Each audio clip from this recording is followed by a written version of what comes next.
just settled down. I was like, fuck, maybe they'll let me go at the station. That did not happen. So we kept driving.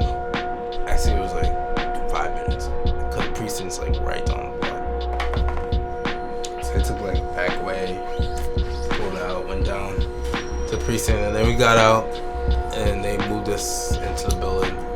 There's like mad cops. There's like the front desk or something like that. They patted us down. Do you have any electronics or keys or anything like that?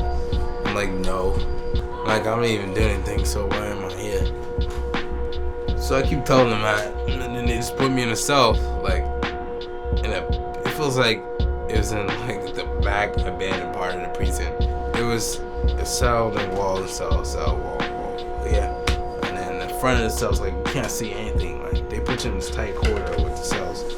There's a wall, like, it's like outside, like a wall. And there was a window, and all I did was kept looking at the window the whole time, because there was like a street light there, and I was like, I would kill to be outside right now. I was so angry and depressed. I'm like, oh my gosh, this is so. They had me waiting there for like hours by myself in that room, and I was looking at that street light, and I was like, damn, I want to be outside. I was thinking of an escape route, like I was a convict or something. I was like, how am I gonna escape? I was like, I just want to escape, like run. Like, damn, I'm not gonna get away with that. So, fucking might as well ride it out. I hear the cops joking outside. I'm like, assholes. And now I'm in the cell, smell like mad urine and mad writings on the wall. I'm just sitting there, I'm cold as shit. Like, I'm freezing. I got my hands in my shirt. It's mad boring. So they was like, and then my mom came, and then she gave me a jacket, and then they just put me back in the cell. And then that's when the detectives, the officer took me up to the detectives, and they questioned me. They get my statement and stuff like that, and I'm asking them, can I go home? They're like, no, because now you're an accessory to the crime. Oh my god. So then they put me in the cell area, and then got the fingerprints and stuff.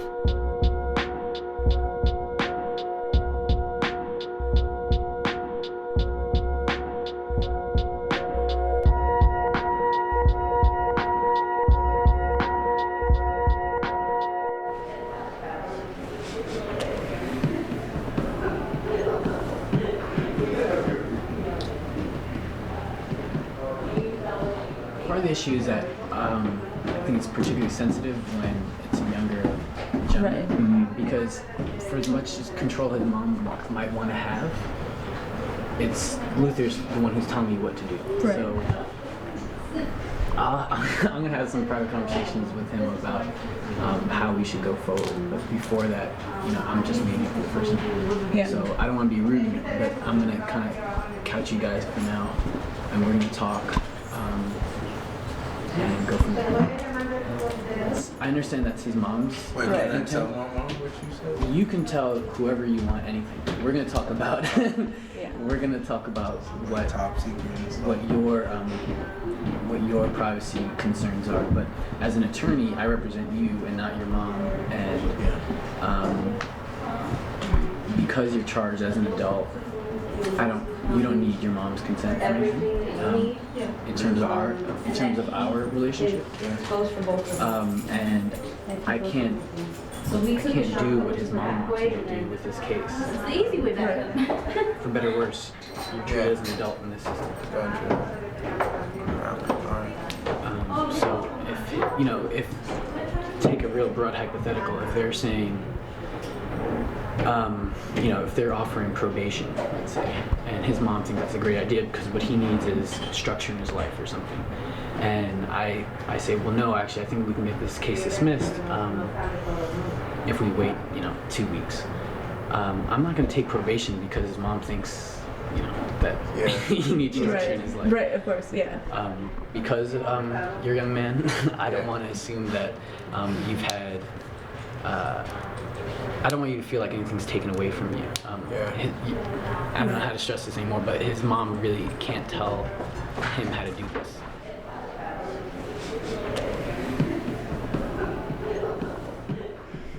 I used to be on drugs. crack cocaine. And I used 13, 14 years. I had children in the process, and I lost some of my kids, and I ended up getting all my kids back. I have 9 kids. I got arrested too. Was in the system, in jail for 3 years, and and I came out. I did a program, kept my urines on a basis every weekend clean. Went to see my kids in foster care, and I did what I had to do, and I never looked back. And then eventually I got all my kids back. All 9 of them, I got all my kids back. So that's about it. I've been clean 14 years now, so I'm all right. I work for the city. I drive a garbage truck. I clean the park. And I'm just doing what I gotta do. I'm living for me and my kids. That's it, It was lonely.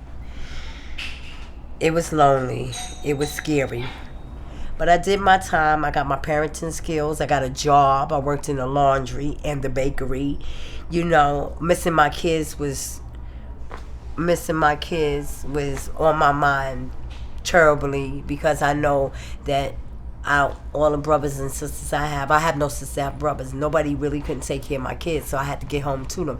And I know they was in foster care, so I got myself together. I got home and got myself together and went to a program. They sent me to a program after I did 3 years, and I had to do 26 months in the program. So I would stay clean from the first day I hit the jail cell. So I was basically good to go, and I didn't turn back because I didn't want to return that cycle no more. That wasn't for me. My mother had my back either way, but she said, come on, get yourself together and get your kids, and I don't want you to live that life no more. You don't have to live like that no more. So I choose to stay clean, and I've been almost 15, 14 years clean now, and I tell my kids, and I tell them everything about my drug use and everything, because I don't want them to hear from somebody else, and I want them to know that I went through a hell of a lot out there to maintain and to get myself together and get them back out of foster care. It's easy to get your kids taken, but it's hard to get your kids to get them back. You understand what I'm saying? You have to go through a lot. But I did it, and I had 6 kids in foster care, and I did what I did, So that's about it with me. I don't remember a lot, but I was in foster care, I think, with 3 families. So let me ask you a question. Do you remember your mother always coming to see you? Yeah, he came a lot. Huh? We still have pictures in the house. Every visit, right? Yeah, I got pictures of Uncle Fred and stuff like that. Yeah, every visit. And toys, clothes, everything. I was faithfully. I traveled an hour and a half on the Long Island Railroad for a 1-hour visit. But I never stopped. And I did it for 3 years straight. Excuse me. I did it for 3 years straight, but I never gave up. I did it by myself, my mother, my brother, my whole family did it with me. But I never gave up, because that's all I have is my kids. I made a mistake, and I had to fix that mistake, and I got my kids back. But sorry. So emotional. I am emotional. So what?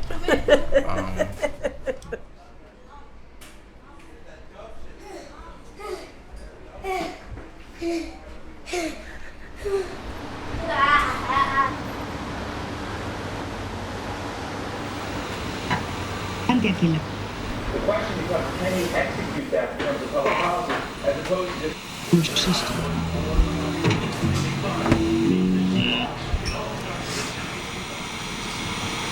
Juice-toned abs, slimmer thighs, and a sexy butt. You're always the winner with Lucille Roberts' election sale. Hurry, Lucille's dollar sale ends tomorrow. School? Visit any of our 3 hours from now until December 8th. But mommy bought me polo boots today. Expensive too. Why you want polo boots? With the fur on the side. Why you want polo boots? My godmother was buying me it. Yeah, man, polo boots are like mad. It's $17. Yeah. What?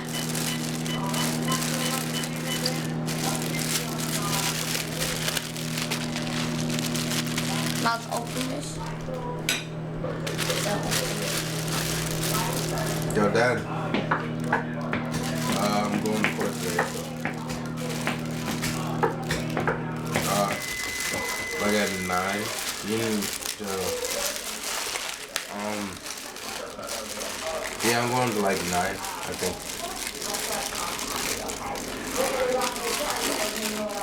Alright, you gonna be here before 9? Are you? Yeah, I have to take the 6 bus. Straight there. Alright, Dad. I'll tell Mom to call you or something. Yeah, she's going. Mom! Yeah, she's going. Yeah. Forget it. Huh? No, she's going, yeah.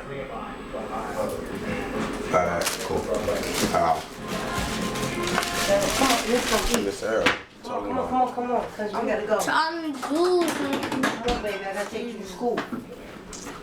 Somebody put my plate. As opposed to just saying the Democrats are wrong. You should cut that. Now you're going to have to do that. You know, Professor Berg, it seems like as significant as Blackburn was, less size, less of an event than it did 1994 in 2006. I mean, we grew up with Speaker O'Neill, who was like an unimaginable, like he was now seen. Yeah. How you doing? You alright? Yeah. How you feel? Alright. What you think? What you think? I think they're just gonna give it an ACD thing. Don't you really want this to go away? Yeah. Because when you go in January, which is 2 more months, you can't have nothing pending on your record at all. Because you recruit in January and they take you right after graduation. You can't have nothing on your record when they recruit you. So you go want this to go away. I figure I'll go when I'm 21. I still want to get a college education. No, once you're 18, they think you go when you're 18. No, I know, but I want to go when I'm 21. They got college, they said. I asked all kind of questions. I think you sit around this neighborhood and just wait. You understand what I'm saying? They got college.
What happened today? I don't know. I thought I was gonna get dismissed today. I spoke to Alejandro.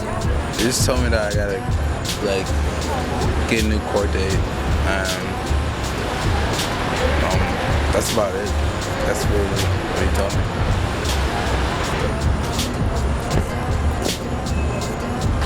The ACD was like, my lawyer, he asked the prosecutor for one, but she said she couldn't because I don't have enough witnesses. So basically, it was basically like canceled.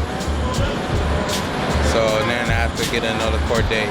And hopefully while, like in between now and my other court date, like I can get the ACD. And maybe it'll just like discharge the case. I really don't understand, Jack, about what's happening. All I know is I gotta go to court and they send me back home to another court date, so it's like kind of confusing. March 24th, I think. Your share hamburger would be till Tuesday. So you Yeah, you can talk. okay.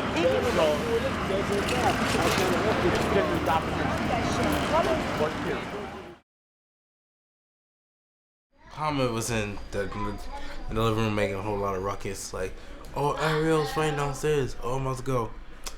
So I'm like, oh crap. So I threw on some clothes, threw on some sneakers in there, like. So let me go follow him, cause make sure Muhammad's okay. So we went run downstairs, like we just got like from the top stairs to the bottom stairs, just jumping downstairs, making mad ruckus. So when we get downstairs, there's like no fight. We see Ariel and Chantel sitting like right on the stoop. So like, okay, I thought there was a fight. I thought it was like, well, I was about to go back upstairs, but Muhammad kept going, so I was like, I might as well follow him. So then we talking and stuff, and he was like, yo, what happened? And then he's telling the story, but I didn't understand quite much. So then they just like, oh, let's walk around, kiss some ass. So I'm like, okay, let's walk around. So we're walking around the corner, and then from the end of the block, we can see a police car on the other end of the block. So we was like, whatever. So we just ignored it and we kept walking. And more police cars came, and then they went to Ariel, cause the girl that her boyfriend got jumped and stuff, she was in one of the cruisers. So then I guess she pointed them out, and then they told him to get against the gate. I'm like, oh shit, all right, we in some hot shit right now. So I told my brother, yo, cross the street, and I'll just like walk around the corner and like stay right around the feet and stuff. But I guess that wasn't enough, cause I thought I was good, like, cause I was not even around him. So I figured like I'll pose as like a spectator or something, which I really was, cause I didn't really do anything. But then a cop came behind me, cause I looked off. I guess cause I was black and I looked like I would do something like that. So he came up behind me, and he asked me if I had any drugs. And I was like, nah, I don't have any drugs. So he patted down my pockets. And he took out his flashlight and started searching the ground, like the dirt near the trees next to me and stuff, and under the car. And I'm like, oh my God, this is so stupid. Like, what is he asking me? I thought he was just asking me. Like, I didn't know he had the intentions of arresting me. I was like, no. And then the second cop car was like, put your hands behind your back. I'm like, whoa. I didn't even do anything. So I'm like, why are you doing this? I didn't even do anything. So then he put me against the car, and my chin hit the top of the hood. And I'm like, yo, I didn't even do anything. I'll keep telling him. He's like, yeah, whatever. I'm like, oh, cocksucker. So then he grabbed my hand and then put me on the ground. And the ground was like mad hard. I got like a cut on my knee, and I fucked with my pants. Those are nice brown pants. And then they were my mom just recently gave them to me. So then he got me up, and then he put me in the back of the car. There's just like no room in that car, I swear. There's like, there's a seat which I'm like basically sit on, and then the back of the seat of the front, like the passenger and the driver's seat, it's like this close. You have to like literally like turn your legs like that. It's so tight, like you got no sitting room. I basically was just made it a bed, and I was laying there. And then while they was still arresting Ariel and Chantel, I was in the car first, I guess. So I'm like, yo, and then he left the car, and I'm like, yo, I didn't even do anything. Yo, I didn't do anything. What's wrong with you? And he's like, yo, be quiet. I'm like, no, I didn't do anything. I'm like, it wasn't me. So, and then he just ignored me, I guess. I'm like, so I just settled down. I was like, fuck, maybe they'll let me go at the station. That did not happen.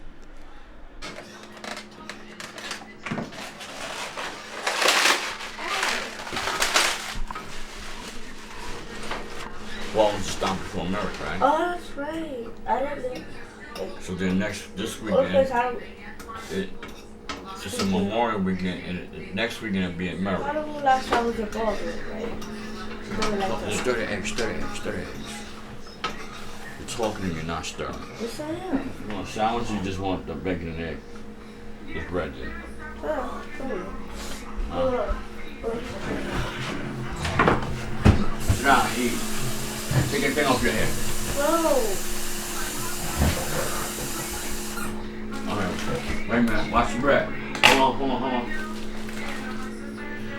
God, thank you for protecting us as we went throughout. As the rest of the last night, please continue to protect us as we go throughout our day. Please allow us to bring a smile on his face and make things so life. Thank you for your love. In the name of Son Jesus Christ. Amen. Amen. What I did for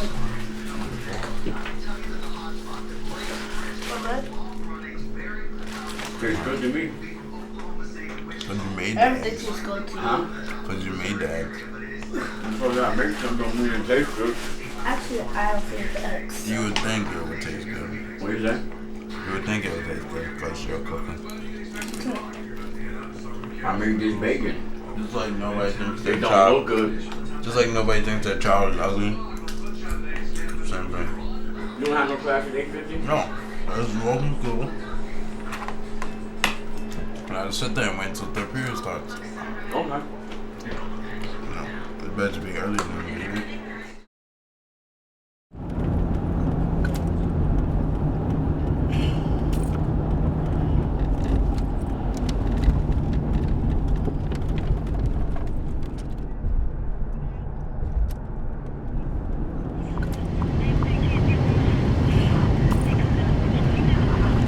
Alright, no.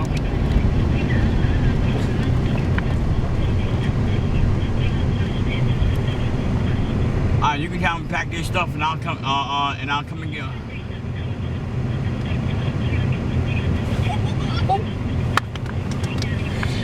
Alright, indefinitely. I'm with you wholeheartedly. Okay, then.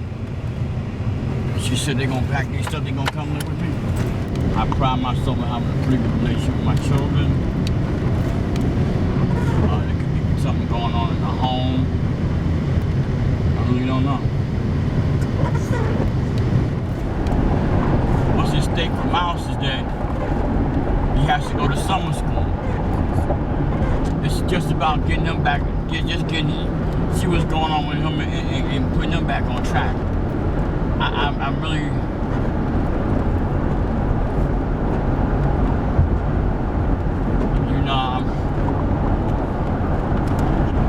I'm not gonna go speak to him now because then I would be speaking to him on pure emotion. That's not the right way to approach this.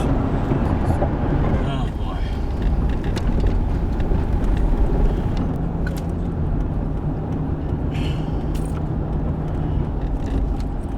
Mouse, I see him going into the service, okay, being a career soldier, okay, or either doing his tour duty and then coming home and being a police officer. He hasn't really determined what he wants to do, what career he wants to pursue. Like his oldest brother from day one said, I want to be a police officer. And so he set his sight on that. He's going to Berkeley. He's taking criminal courses in criminal justice. So he's doing what he has to do to achieve this goal. Like I said, Mouse is somewhat nonchalant.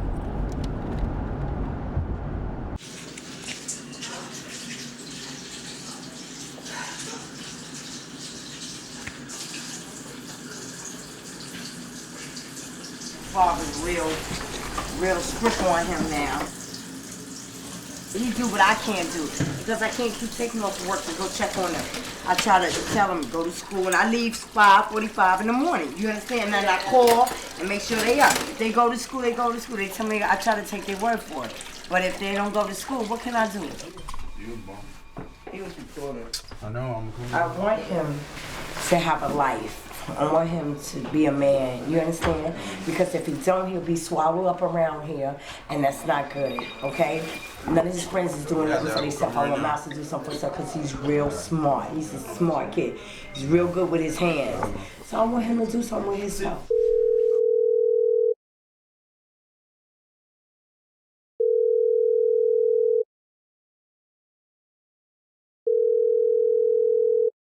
Hey, I'm not sure how much I explained last time with regards to the bench warrant, but part of the history is that there was that snowstorm, right? And Luther didn't come that day, like a lot of people didn't come that day, and a bench warrant was stayed, which means that it wouldn't show up on his rep sheet or anything like that. It wouldn't be a bench warrant as long as he came. In Luther's case, the very next day. The judge was being very strict with students because he felt like a lot of people were getting to court, and a student, he knew that the schools were canceled that day, and so he wanted students on a very short leash. He wanted them to come back right away. But anyway, so when a bench warrant is stayed, that sort of puts things on hold because the next day that he was in court was not a hearing and trial date anymore. It was just for him to appear to vacate the warrant that was stayed. A new hearing and trial date was set. Because it was just a one-day turnaround, it really didn't slow stuff down that much. It's just he had to come to court one more time for no good reason. You know, I think they're sensitive to people's particular situations and that not everyone could get to court. I mean, with Luther's issue was the buses were all not working, I guess, that day. So he wasn't punished for it. I don't think the judge was viewing it that way. I think it was, look, I don't know anything about this young man. I need to know if he would have come that day or not. I can't just totally excuse him if, let's say, he wasn't going to come that day anyway. I set a date in like 3 months. I don't know where he is this entire time. Because, you know, they treat people with open cases as needing to be supervised to some extent. It was a shock for me coming from a different jurisdiction where cases move so much more quickly. The flip side, though, in D.C., where I came from, where cases move more quickly, people are actually on a probation-like supervision while their case is pending. They have to drug test. They have to report to a pretrial services agency. So in terms of punishment prior to conviction, that was probably even harsher. But this is different, and I would say also harsh. People have to keep coming back. They have to account for themselves. They have to miss days in school or work. It's bad, and in some ways, it's oriented towards wearing people down to take pleas, I think. His offer has been a 240-26 and a conditional discharge. A 240-26 is a harassment violation, which is not a crime. If you go to trial, they're going to try him on a B misdemeanor, most likely, which is a crime. And if you lose on that, he has a record. He's a young guy, but he's being charged as an adult. And I think he would know better how a misdemeanor record would affect his life. And I guess I would know better, more or less, how a trial might go. And every trial is a gamble. So we're in a place different than we thought we might have been. I don't really think I'll be ready. Like, I'll still be in shock. Like, oh shit, I'm in prison. But like, I think, I don't want to say I know.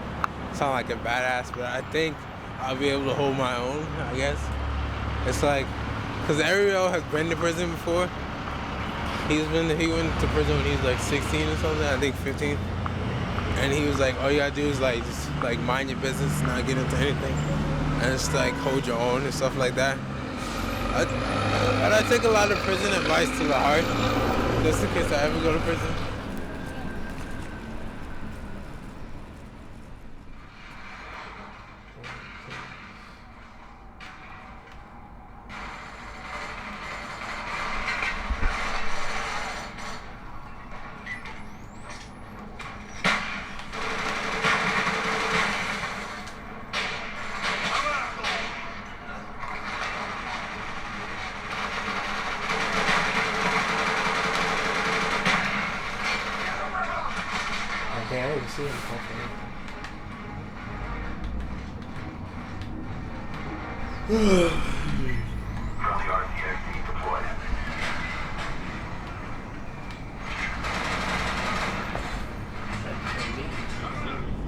Oh, no, this is Mouse. What's up, Alejandro? Yeah, what's going on for today? Yeah, this is Luca. Oh, yesterday I was in after school. I have after school like every day to like 7 o'clock.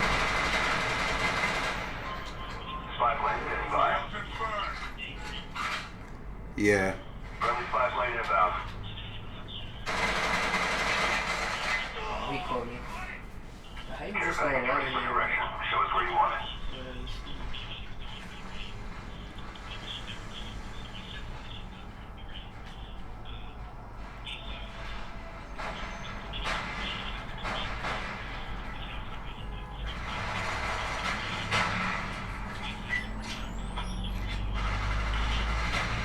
Okay.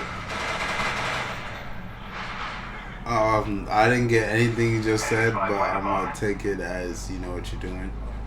So, alright, so we go to the same building, right? So, what, we go to the same building, right? Same building now. I'm at my house getting ready to leave. Yeah, so same building, same floor, same everything. Alright.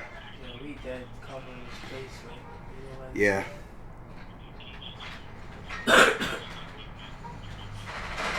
Where I'm near a bus?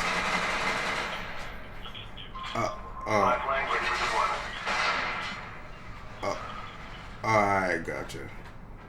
Alright, we got to leave. Enemy RCXD. Enemy spy plane above.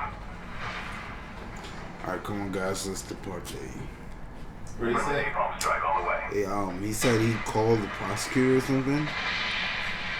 And I don't know. I really don't understand a single word he said. He said, something Yeah, about the prosecutor has to be ready or something. I don't know. But he said just call when we get there, so. That gun is sick. Oh, what is that?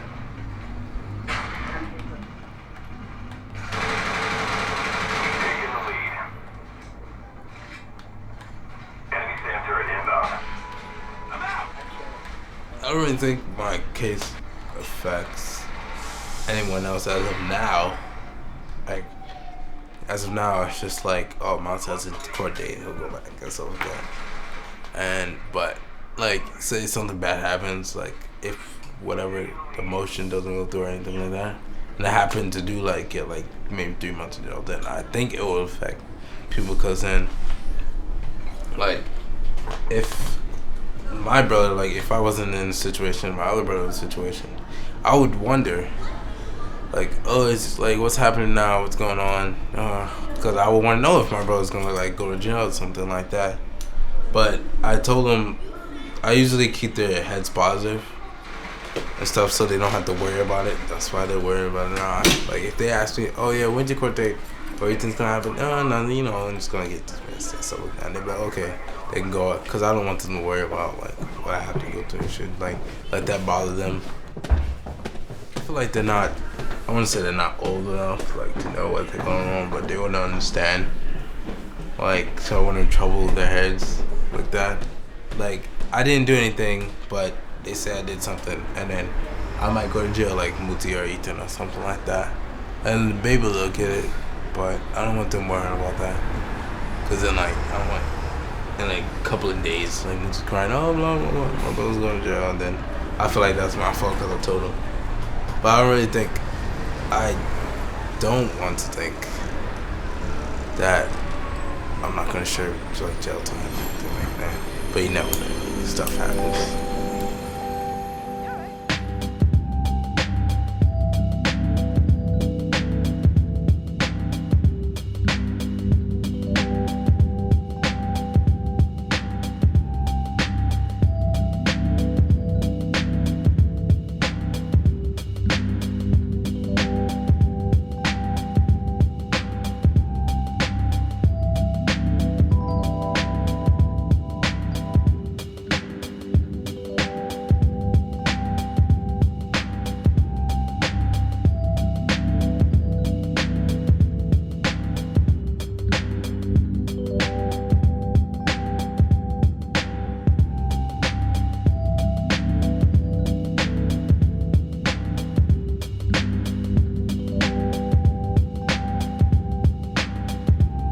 I take out my ID because like, there's a machine where you have to swipe your ID. So take out my ID, then I take off all the metal. I don't usually carry metal anyway, so I don't carry belts and shit like that. So I just basically, what I do, I carry keys in my wallet, so I basically take all keys and stuff, put it in my book bag, put my book bag through the thing that scans it, and I walk through. There's 3 metal detectors, like one here, one in the middle, one on the opposite end, and there's officers. The officers that check the machine as it goes through, and the officer that checks the metal detector, like the rating or how much metal you have, like that. And there's a whole bunch of tables, and you just put it on. And what you basically do is just put your stuff in there. If you have boots on, like some type of boots with like metal, and then we take them off, stuff like that. So you walk in, this is the doors. You walk in, you do whatever you gotta do with the metal detectors, and you keep going straight. And then there's like a turn where there's an auditorium right there, but you have to keep going straight to reach the elevators on the south side. So I just take the elevator and I just go to class.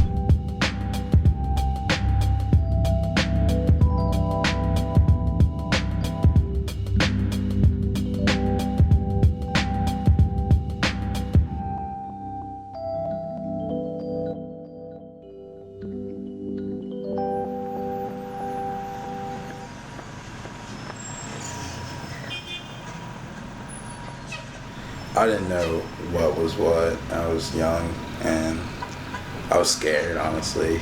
So I didn't really know what was going on. I was just going through the motions.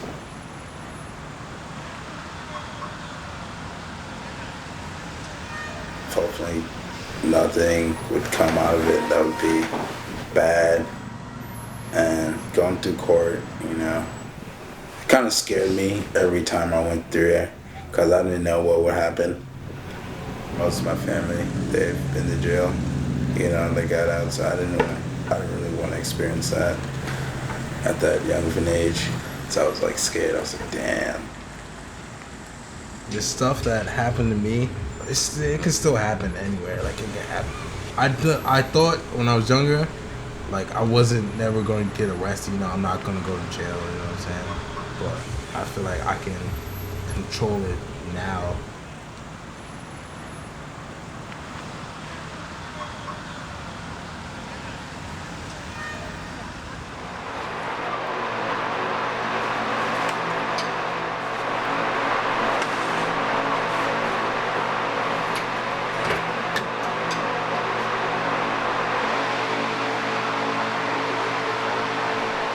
I'm in a headquarters platoon. There's 3 platoons in the company. There's 1st, 2nd, 3rd, and headquarters.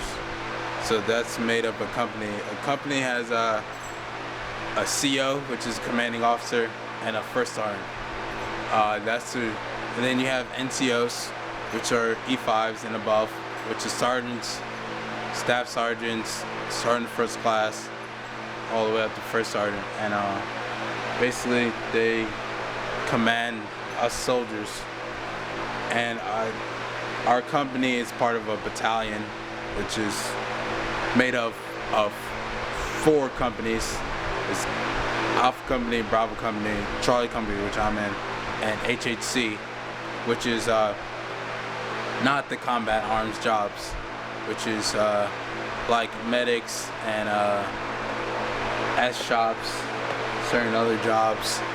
And our battalion is part of the brigade, which is 3-2, and that's what it is. So I'm in 5th Battalion, 20th Infantry.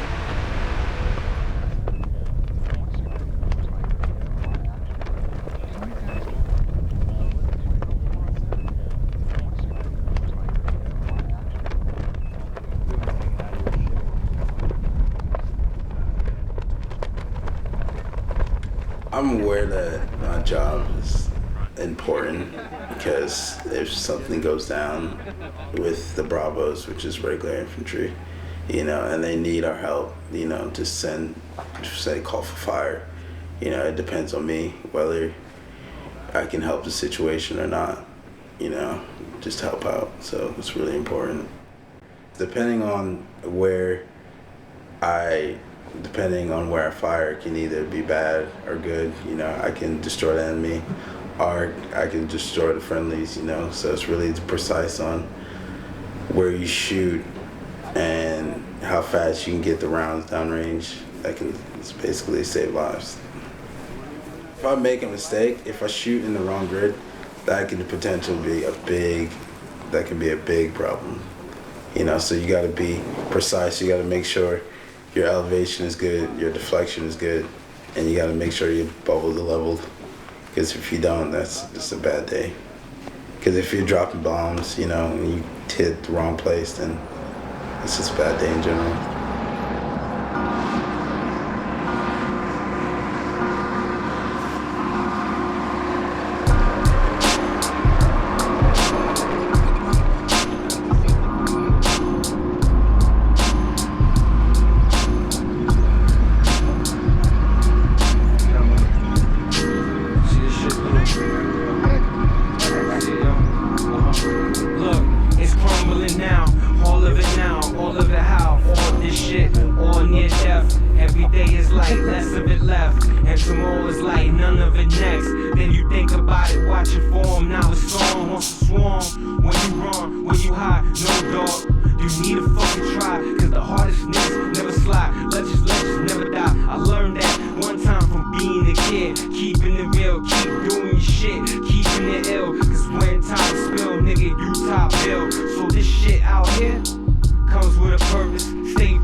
Otherwise, ain't no clarity, dog. Take controls, pop maneuvers, all you hear me, dog. It's only easy